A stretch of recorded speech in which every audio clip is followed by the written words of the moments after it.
মুহূৰ্তৰ আটাইতকৈ গুৰুত্বপূৰ্ণ খবৰ লবৰ কাৰণে চেষ্টা কৰিছো। এইবাৰ মন্দিৰ আৰু হনুমানৰ মূৰ্তি ভাঙিবলৈ আদেশ বিজেপি চৰকাৰৰ। যিটো সময়ত বিজেপি চৰকাৰে মুছলমানৰ মছজিদ ভাঙিছিলে বা মুছলমানৰ মছজিদত ইছলাম ধৰ্মাৱলম্বী লোকসকলৰ মছজিদত খনন কাৰ্য চলাইছিলে, তেনে এটা প্ৰেক্ষাপটতে পুনৰবাৰ আন এক তথ্য পোহৰলৈ আহিছে। এইবাৰ মন্দিৰ আৰু হনুমানৰ মূৰ্তি ভাঙিবলৈ আদেশ দিছে বিজেপি চৰকাৰে।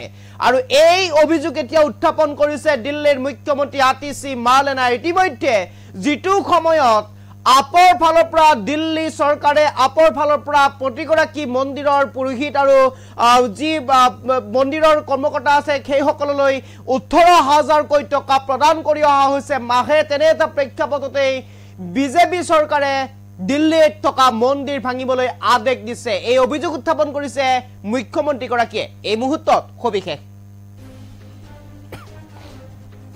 এই মুহূৰ্তত আটাইতকৈ গুৰুত্বপূৰ্ণ খবৰ, এইবাৰ মন্দিৰ আৰু হনুমানৰ মূৰ্তি ভাঙিবলৈ আদেশ বিজেপি চৰকাৰৰ।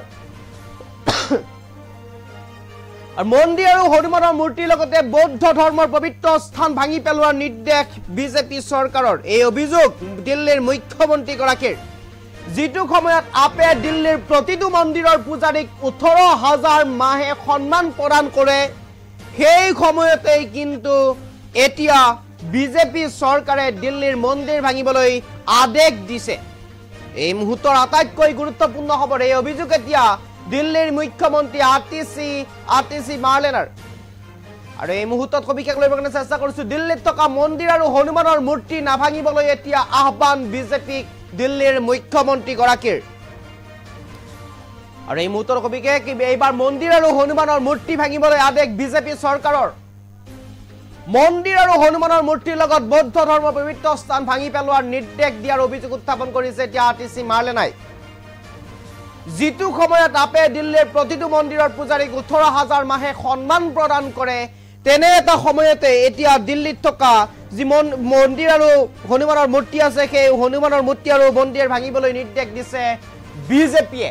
আৰু যিটো সময়ত মাহে 18,000কৈ টকাৰ সন্মান প্ৰদান কৰে আপে, সেই সময়তে এই অভিযোগ উত্থাপন কৰিছে এতিয়া দিল্লী চৰকাৰে। দিল্লীত থকা মন্দিৰ আৰু হনুমানৰ মূৰ্তি নাভাঙিবলৈ আহ্বান জনাইছে দিল্লীৰ মুখ্যমন্ত্ৰী আতিশী মাৰ্লেনাই। এইবাৰ মন্দিৰ আৰু হনুমানৰ মূৰ্তি ভাঙিবলৈ আদেশ দিছে বিজেপি চৰকাৰে। ইতিমধ্যে এই কথা উল্লেখ কৰিছে সংবাদমেল সম্বোধন কৰি দিল্লীৰ মুখ্যমন্ত্ৰী আতিশী মাৰ্লেনাই উল্লেখ কৰি কৈছে, দিল্লীত থকা যিসকল অলিয়ে গলিয়ে যি মন্দিৰ আছে, হনুমানৰ মূৰ্তি আছে, বৌদ্ধ ধৰ্মৰ পবিত্ৰ স্থান আছে, সেই স্থানসমূহ ভাঙি পেলোৱাৰ এক পৰিকল্পনা চলাইছে এতিয়া বিজেপি চৰকাৰে। আৰু এই অভিযোগ উত্থাপন কৰিছে এতিয়া দিল্লীৰ মুখ্যমন্ত্ৰী আতিশী মাৰ্লেনাই। দিল্লীত থকা মন্দিৰ আৰু হনুমানৰ মূৰ্তি নাভাঙিবলৈ আহ্বান এতিয়া বিজেপিক দিল্লীৰ মুখ্যমন্ত্ৰী আতিশী মাৰ্লেনাৰ। কিয়নো দিল্লীত থকা মন্দিৰ আৰু মন্দিৰৰ যিসকল পুৰোহিত আছে, সেই পুৰোহিতসকললৈ মাহে 18,000কৈ টকাৰ সন্মান প্ৰদান কৰে, 18,000কৈ টকা মাহে দি অহাৰ কথা উল্লেখ কৰিছে আপে। কিন্তু তেনে এটা প্ৰেক্ষাপটতেই দিল্লীত থকা যি মন্দিৰ আছে, যি হনুমানৰ মূৰ্তি আছে, সেই মূৰ্তি মন্দিৰ এইসমূহ ভাঙি পেলাবলৈ ইতিমধ্যে নিৰ্দেশ দিয়াৰ কথা উল্লেখ কৰিছে, অথবা ভাঙি পেলোৱাৰ পৰিকল্পনা কৰিছে এতিয়া বিজেপিয়ে। এই অভিযোগ এতিয়া উত্থাপন কৰিছে দিল্লীৰ মুখ্যমন্ত্ৰী আতিশী মাৰ্লেনাই। এই মুহূৰ্তত দিল্লীৰ মুখ্যমন্ত্ৰী আতিশী মাৰ্লেনাৰ সেই মন্তব্য আছে আমি শুনাব বিচাৰিছো। देखिए, एक तरफ आम आदमी पार्टी है, अरविंद केजरीवाल जी हैं, जो दिल्ली के हर मंदिर के हर पुजारी को, दिल्ली के हर गुरुद्वारे के हर ग्रंथी को 18,000 रुपए की सम्मान राशि देने की घोषणा कर रहे हैं। और दूसरी तरफ भारतीय जनता पार्टी है, जो दिल्ली के अलग अलग हिस्से में मंदिर तोड़ने का, हनुमान जी की मूर्ति तोड़ने का, बौद्ध धर्म के धार्मिक स्थल तोड़ने का आदेश दे रही है। मैं आज भारतीय जनता पार्टी से, केंद्र सरकार से, भारतीय जनता पार्टी की सरकार के नुमाइंदे एलजी साहब से, दिल्ली के लोगों की तरफ से ये अपील करना चाहूंगी कि इन मंदिरों से, इन धार्मिक स्थलों से लोगों की आस्था जुड़ी हुई है। अगर आप इन मंदिरों को तोड़ने जाएंगे तो लोगों की आस्था को ठेस पहुंचेगी। और मेरा एलजी साहब से और बीजेपी की केंद्र सरकार से यह विनम्र निवेदन है कि किसी भी मंदिर को, किसी भी धार्मिक स्थल को किसी भी बौद्ध धर्म के धार्मिक स्थल को, हनुमान जी की मूर्ति को तोड़ा ना जाए, डिमोलिश ना किया जाए, क्योंकि उससे लोगों की भावनाएं आहत होंगी।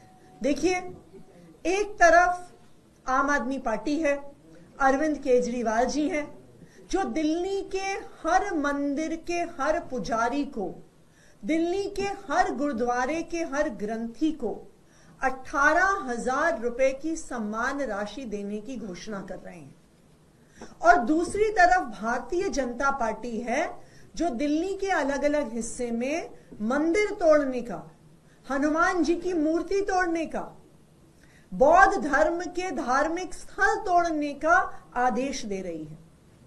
मैं आज भारतीय जनता पार्टी से, केंद्र सरकार से, भारतीय जनता पार्टी की सरकार के नुमाइंदे एलजी साहब से, दिल्ली के लोगों की तरफ से ये अपील करना चाहूंगी कि इन मंदिरों से, इन धार्मिक स्थलों से लोगों की आस्था जुड़ी हुई है।